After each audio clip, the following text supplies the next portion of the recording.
wasiirka wasaaradda caafimaadka Somaliland Umar Abdullahi Ali Badde iyo wasiirka wasaaradda macdanta iyo tamarta Somaliland Jaamac Maxamuud Cigaal ayaa si wada jir ah u dhagax dhigay dhismaha banka kaydka dhiigga iyo shaybaadhka oo lagu kordhinayo cisbitaalka guud ee magaalada Burco. wasiirada iyo wafdiga ayaa kormeeray qaybo kamid ah cisbitaalka guud oo dib u habeyn iyo shaqo ka socoto. agaasimaha cisbitaalka Burco Dr. Cabdi Suudi ayaa ka warbixiyay dhagax dhigga mashaariicdan lagu kordhinayo cisbitaalka guud oo wax weyn ka tari doona tayada iyo wanaajinta shaqada cisbitaalku u qabto bulshada.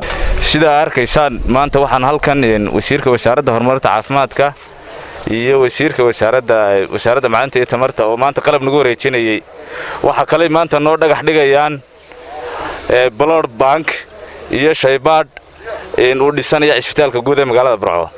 runtii dhiskani wasiir wuxuu naga anfaci doonaa haddii la yiraahdo shaybaadhka cisbitaalka oo nagu yaraaday oo dadkii u adeegay qaadi waayay ayaa waxaan go'aan ku gaadhnay inaanu dhisano shaybaadh.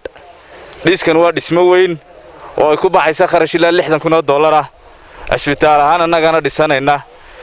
runtii waxaan noo farxada wasiir maanta inaan noo dhagax dhigto shaybaadhka cusub dhisanayno. tan iyo intii agaasimaha guud ee cisbitaalka magaalada Burco gacanta ku hayay agaasima Dr. Cabdi Suudi ayaa laga dareemayaa kor u kac quruxda iyo shaqo wanaagga cisbitaalka oo kaalin weyn ugu jira gobolada bariga Somaliland. Cabsaaq Faarax Cabdullaahi TV-ga qaranka Somaliland Burco.